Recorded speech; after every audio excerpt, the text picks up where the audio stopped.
Bienvenidos nuevamente a otro video de nuestro canal Derecho Penal y Criminología. En el día de hoy estaremos conversando sobre el sujeto del delito como continuidad de la temática relacionada con su teoría general. Gracias por mantenerte junto a nosotros y si es la primera vez que nos visitas y eres bienvenido, te recomiendo que te suscribas para que colabores con el crecimiento de nuestra comunidad, activa las notificaciones para nuevos videos, dale like, comparte y comenta sobre los temas que te interesan. Quédate porque ya comenzamos.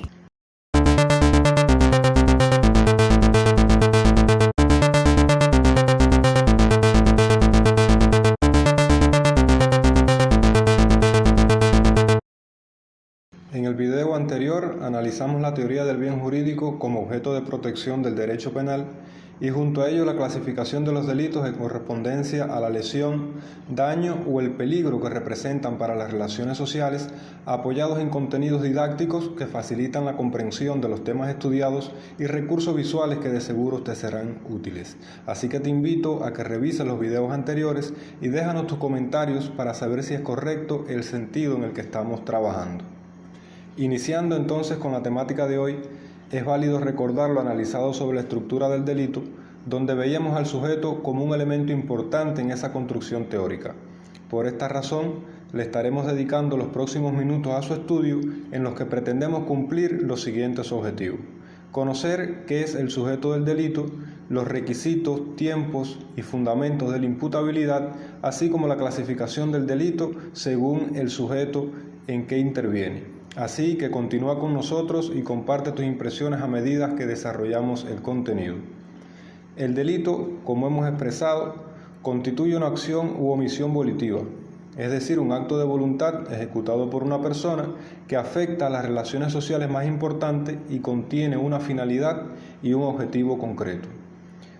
Cuando a ello nos referimos, estamos enfatizando en la existencia de los elementos objetivos y subjetivos de esa conducta, y esto se traduce en qué acciones materialmente realiza el sujeto desde el punto de vista objetivo y que constituye su elemento y qué propósito persigue con esa acción desde el punto de vista subjetivo. Estas cuestiones serán analizadas en los próximos videos como segmento de un análisis más particular de la estructura del delito en función de la teoría general que la sustenta. Por tanto, hasta aquí hemos de coincidir en que es evidente la necesidad existencial de un sujeto titular de la conducta ilícita para que posteriormente pueda valorarse la existencia de otras circunstancias relacionadas, por ejemplo, con la tipicidad, la antijuricidad y la culpabilidad, así como las condiciones objetivas que deben existir para determinar si la conducta resulta punible. Todo esto y más desarrollaremos de aquí en adelante, así que no te vayas, quédate con nosotros en el estudio de esta interesante temática. Entonces es así que todo sujeto debe entenderse a toda persona natural o jurídica titular de una acción ilícita que lesiona, daña o pone en peligro determinado bien jurídico y que por la importancia que tienen son tuteladas o protegidas por el derecho penal. Sin embargo, aun conociendo las divergencias teóricas en torno a la persona jurídica como sujeto activo del derecho penal,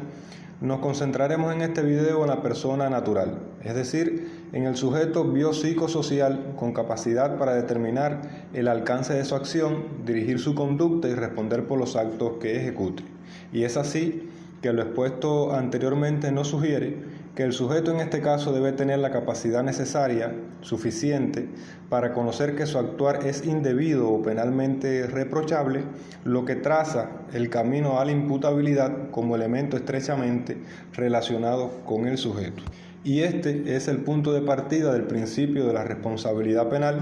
y representa el primer eslabón del sistema imputable, culpable, responsable, lo cual veremos a continuación. En primer lugar,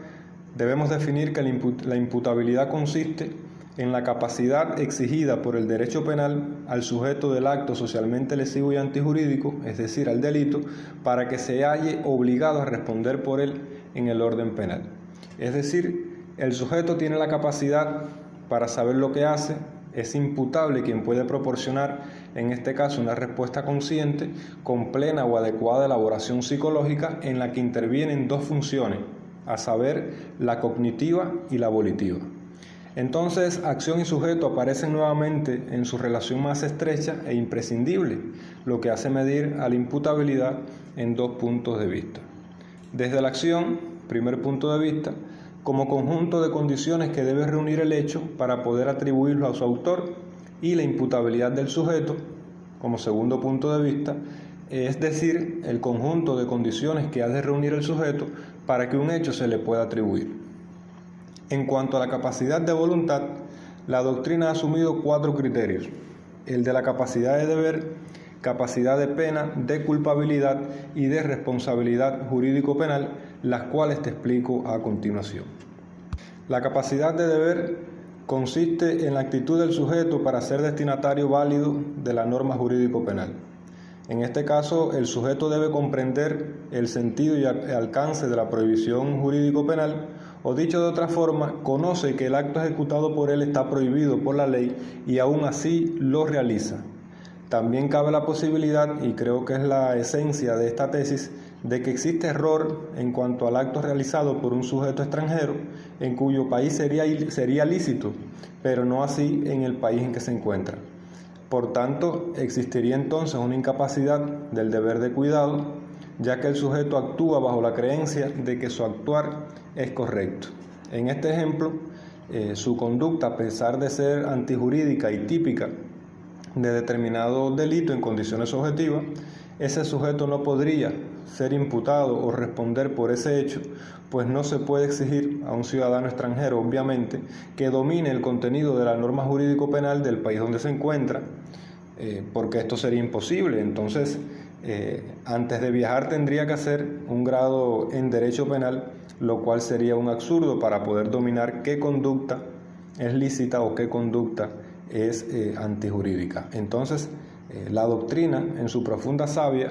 prevé situaciones de esta naturaleza y el legislador acertadamente la tuvo en cuenta dentro de la norma penal, definiéndola como una causa que exime de responsabilidad, denominándola el error, o sea, una institución también del derecho penal que en su momento será evaluada. Ahora, cuidado con esto y no cometamos nosotros el error de pensar que sea tal la ignorancia de una persona que pretenda justificar un delito de homicidio porque creía que en el país donde se encuentra esta conducta no era castigada por la ley, lo que sería un poco racional entonces, teniendo en cuenta que el delito de homicidio está previsto y sancionado por las leyes penales del 100% de los países. El análisis en este caso es más casuístico, individualizado, como ya veíamos, tanto en la acción ilícita como en el sujeto que la ejecuta. Por su parte, la capacidad de la pena, como otro de los criterios existentes, ha resultado polémica en la dogmática jurídica. No obstante, las posiciones definidas la consideran como una amenaza o intimidación a los destinatarios de la norma jurídico-penal, constituyendo más bien un criterio de prevención general. Es decir, con la pena se busca crear un efecto de coerción y obediencia para evitar que el sujeto ejecute el acto que está prohibido en la ley. La existencia de la pena debe convertirse, según este criterio, en una causa de prevención general, inspirada en uno de los fines del derecho penal, a saber, en la motivación que su contenido debe infundir en sus destinatarios para que sean respetuosos con la ley. En este sentido, el sujeto debería comprender la envergadura del mal que le repararía si actúa contrario a lo prohibido, aunque realmente es una situación un poco polémica, como ya decíamos, cuando se advierte que un sujeto ha cometido un delito y luego reincide. De esto pudiéramos entender o que el sujeto está loco, no sabe lo que hace, no le interesa su libertad, o es la pena, en su cualidad y extensión, que no resulta intimidante o preventiva y que, claro está, constituiría entonces un problema bastante grande. Y por tanto, resultaría insignificante en este caso para que el sujeto psíquicamente admita que es mejor evitar cualquier conflicto con la ley. Asimismo, la capacidad de culpabilidad consiste en conocer y querer el hecho antijurídico. Por ello se dice que la imputabilidad es un presupuesto de culpabilidad, porque si el sujeto es inimputable no resultaría culpable, tampoco objeto de una sanción penal podría ser. Entonces, En cuanto a la culpabilidad, debemos considerar que unido a la imputabilidad constituyen causas o elementos propios del sujeto, en su condición psicológica principalmente, que constituye el antecedente del acto de voluntad que una vez manifestado o exteriorizado es susceptible de valoración jurídico-penal. Por otro lado, también tenemos la capacidad de responsabilidad jurídico-penal. Es algo muy interesante que ha tenido también sus puntos de desencuentro en los análisis dogmáticos y por eso a que profundicen en las diferentes posiciones o criterios que se han ofrecido en función de que ustedes determinen también a qué posición se afilian. Particularmente en nuestro caso, nos afiliamos al criterio de que la imputabilidad no puede ser referida ni a la acción, a la antijuricidad, a la culpabilidad o a la pena, consideradas de manera aislada, sino que forman un todo y están relacionadas entre sí. Esto se explica porque la imputabilidad debe analizarse en determinadas condiciones. Por ejemplo, frente a la antijuricidad sería capacidad de deber, es decir, de comprender que el acto está prohibido en una norma jurídico-penal y por lo tanto debería ser suficiente para abstenerse de realizar ese acto prohibido. En el momento de la infracción, es decir, cuando se ejecuta la acción, es capacidad de culpabilidad. El sujeto actúa de forma consciente, comprende el alcance de su acción, es capaz de dirigir su conducta. No existen en él condiciones psicológicas que limiten esa capacidad para decidir entre lo justo y lo injusto, entre lo bueno o lo malo, pero decide de manera intencional ejecutar el acto ilícito. Y en condiciones del momento ejecutivo es capacidad de pena porque entendida como la capacidad para sentir los efectos combinatorios de la sanción y de reaccionar frente a sus fines. Es decir, repara en un castigo, que ese castigo o esa previsión de castigo debe ser suficiente para que el sujeto se abstenga de realizar el acto contrario a la ley. La capacidad a la que nos referimos en el concepto de la imputabilidad reclama en el sujeto la concurrencia de ciertas condiciones y es lo que estaríamos analizando entonces como requisitos de la imputabilidad. En la determinación de estas condiciones se han seguido 3 sistemas legislativos,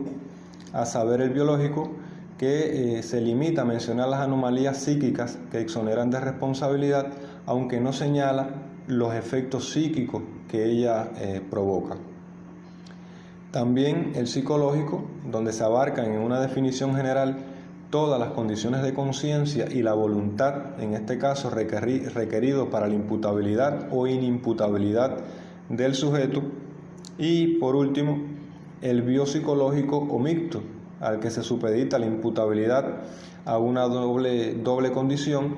una de carácter biológico como causa de ciertos tipos de enfermedades y otras de carácter psicológico como efecto, es decir, consiste en la definición general de las condiciones de la imputabilidad.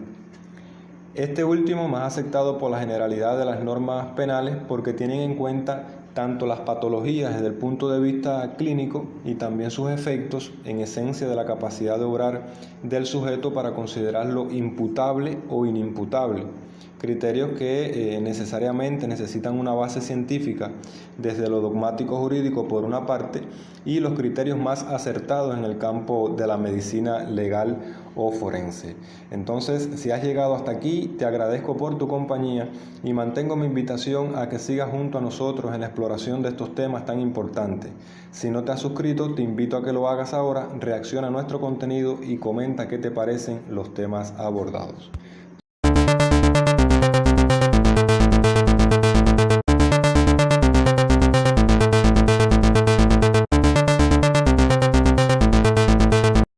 Entonces, siguiendo con el análisis de la imputabilidad, cabe preguntarse por qué el hombre debe responder de sus acciones delictivas. Las respuestas en relación a ellos tratan de sostener el fundamento de la imputabilidad, es decir, las razones que determinan la capacidad de una persona para responder penalmente y ser destinatario de una sanción penal. De acuerdo a la dogmática jurídica, son susceptibles de resumirse en 3 criterios: la teoría del libre albedrío, la del determinismo mecanicista y la del determinismo dialéctico materialista. En lo referente a la teoría del libre albedrío, se señala que las condiciones que hacen imputable a un sujeto es su capacidad de comprender, vista desde su inteligencia, y la de determinarse libremente por el solo hecho de considerar a un sujeto que goza en libertad. No obstante, esta teoría se construyó sobre la idea del hombre como ser moral, dotado de ese libre albedrío, y sobre el sistema del derecho natural como orden normativo superior al derecho positivo en aquel momento. Por su parte, en la teoría del determinismo mecanicista, el sujeto se halla fatalmente compelido al hecho delictivo,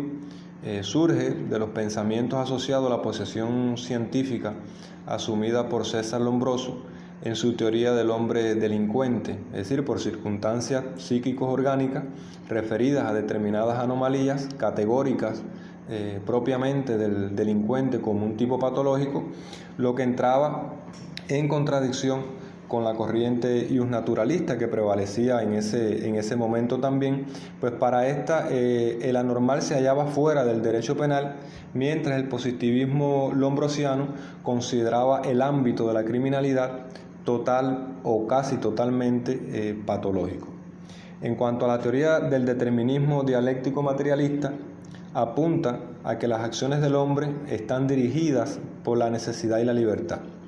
La necesidad radica en el carácter condicionado de las acciones humanas y la libertad en la posibilidad que tiene el hombre de determinar por sí mismo la dirección de su conducta después de haber desestimado todas las decisiones incompatibles con ella.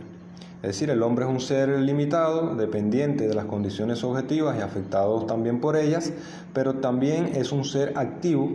capaz de cambiar esas condiciones y por lo tanto de transformar el mundo objetivo.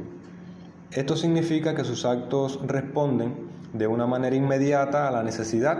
pero también a la libertad, cuestiones que obviamente se hallan interrelacionadas. Si bien las acciones delictivas están condicionadas por la realidad, la voluntad es relativamente independiente y libre para regular la conducta, es decir, para oponerse a las influencias negativas que conducen al delito e incluso para orientarla en el sentido más conveniente para la sociedad y para el propio hombre. Otra de las cuestiones relativas a la imputabilidad consiste en el momento o tiempo en que debe existir el estado de imputabilidad, conocido también como tiempo de la imputabilidad, a los efectos de considerar al sujeto penalmente responsable. En ese sentido, existe un principio general que plantea que la imputabilidad debe concurrir en el momento del hecho, y por momento del hecho se entiende el tiempo comprendido en el desarrollo de la acción o omisión del sujeto causante del delito, es decir, de inicio a fin en la ejecución del acto prohibido. Esto quiere decir que un estado de imputabilidad anterior o posterior al hecho carecería de relevancia en el orden de la responsabilidad penal. Veamos los casos entonces de inimputabilidad posterior a la comisión del hecho que afecta al sujeto imputable en el momento de actuación delictiva, de lo cual es válido señalar que solo tendrá implicaciones procesales y que giran alrededor de tres momentos importantes. Por ejemplo, el estado de inimputabilidad sobreviene después de comenzada la ejecución del hecho, pero antes de su consumación.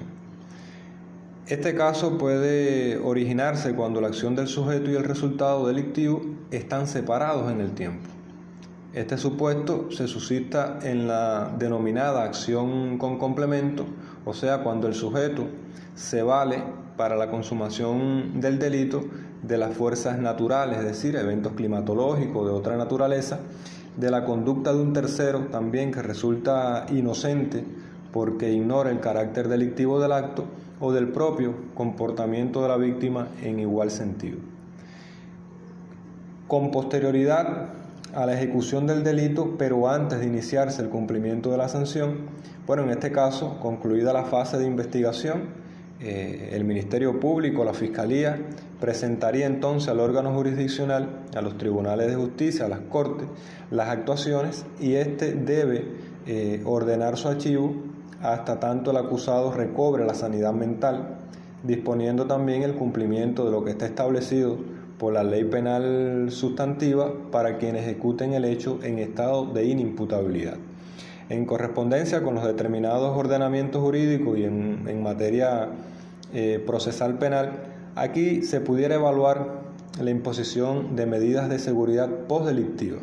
Estamos hablando de medidas que tienen una finalidad más bien terapéutica en función de contribuir desde la actuación médica a que esta persona recobre la salud mental. Otro aspecto sería durante el cumplimiento de una sanción de privación de libertad, que en estos casos el tribunal encargado del cumplimiento de la pena debe comprobar ese estado de inimputabilidad del sujeto y acordará la suspensión de la sanción y en su lugar, decretará como medida de seguridad, ya lo hablábamos anteriormente, y puede disponer el internamiento de ese sujeto en el hospital que se designe hasta que pueda recuperar su salud mental y continuar extinguiendo la sanción dispuesta. Asimismo, y a diferencia de los supuestos anteriores, existe un caso evidentemente problemático en relación a la imputabilidad y consiste en lo que la doctrina ha llamado la actio liberi causa, relacionada con quien se encuentra en situación de inimputabilidad en el momento del hecho delictivo porque se colocó en ese estado. Ha sido definida como un comportamiento que el autor pone en marcha en un momento en que es plenamente responsable, pero que desemboca en una acción relevante en el orden penal y en un momento en que el individuo ha perdido su imputabilidad. La conducta del sujeto se desarrolla en estos casos en dos etapas. En una primera fase, es decir, la relativa a la acción precedente, el sujeto es imputable. Se trata del acto de colocarse en estado de imputabilidad,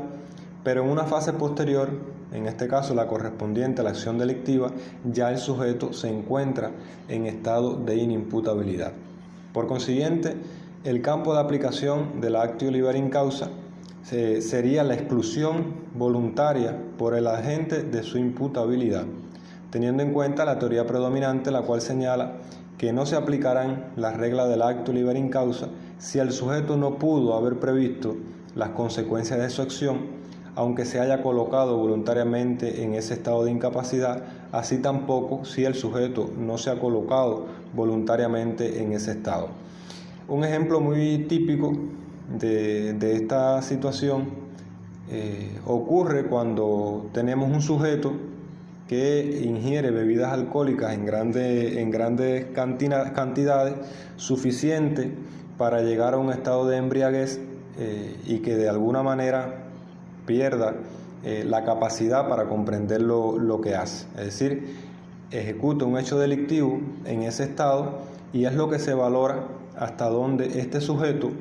podía prever que con la cantidad de alcohol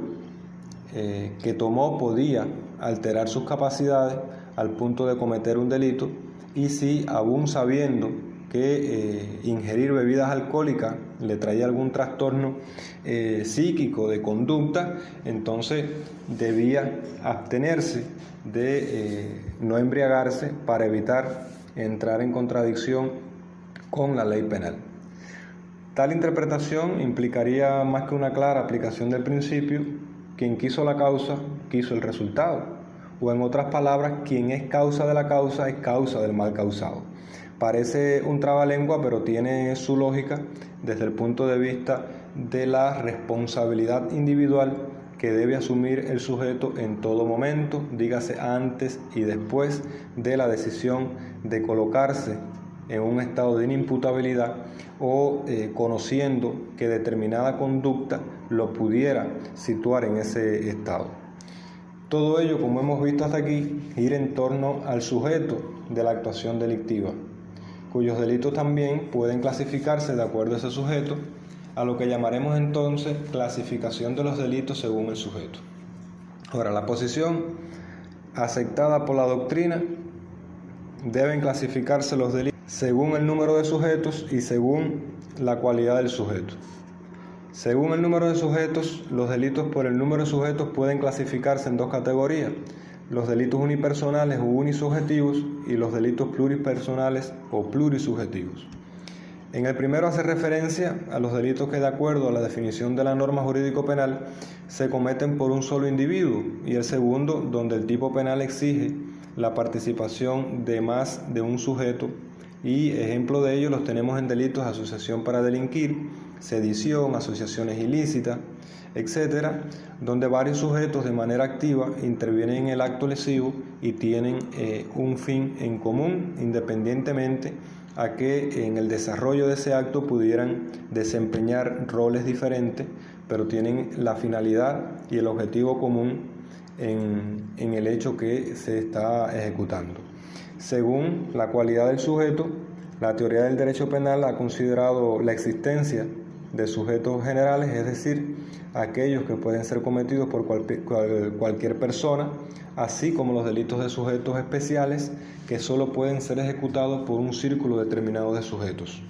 En ellos podemos ejemplificar los delitos contra la administración o la jurisdicción, los delitos contra el fraude, en los que pudieran estar implicados funcionarios públicos, o en aquellos donde recae sobre el sujeto la responsabilidad de administrar, de disponer o de custodiar determinados bienes, y asimismo en los delitos también asociados a la corrupción o llamados delitos de cuello blanco, que están concebidos en la ley penal para prevenir este tipo de conducta y ofrecer tutela jurídico-penal al desarrollo transparente de las funciones que ellos asumen. Entonces, finalizado ya este encuentro, comparto contigo las siguientes conclusiones a modo de resumen, esperando que te resulten de utilidad. Entonces, entendemos por sujeto a toda persona natural o jurídica titular de una acción ilícita que lesiona, daña o pone en peligro determinado bien jurídico, que por la importancia que tiene son tuteladas o protegidas por el derecho penal. Por tanto, este sujeto, para responder frente a la norma jurídico-penal, debe ser imputable, existiendo requisitos que pudieran medir la imputabilidad desde dos puntos de vista, desde la acción y desde el sujeto.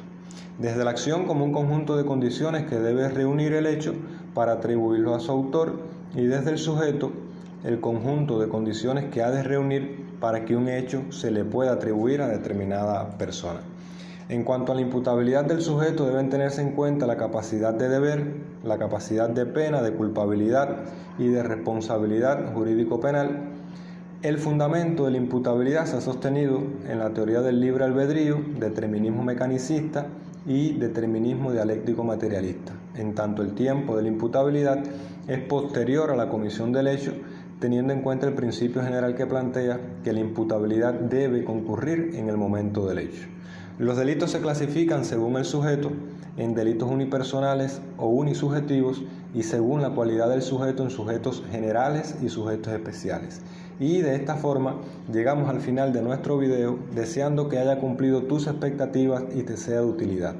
En el próximo te invito a estudiar el objeto del delito como elemento de la figura delictiva, así que te esperamos de vuelta. Si es la primera vez que visitas nuestro canal, te invito a que seas parte de nuestra comunidad, suscríbete, activa las notificaciones para nuevos videos, dale like, comparte si te gustó el contenido y déjanos en los comentarios tus valoraciones. Hasta la próxima y muchas gracias por su tiempo.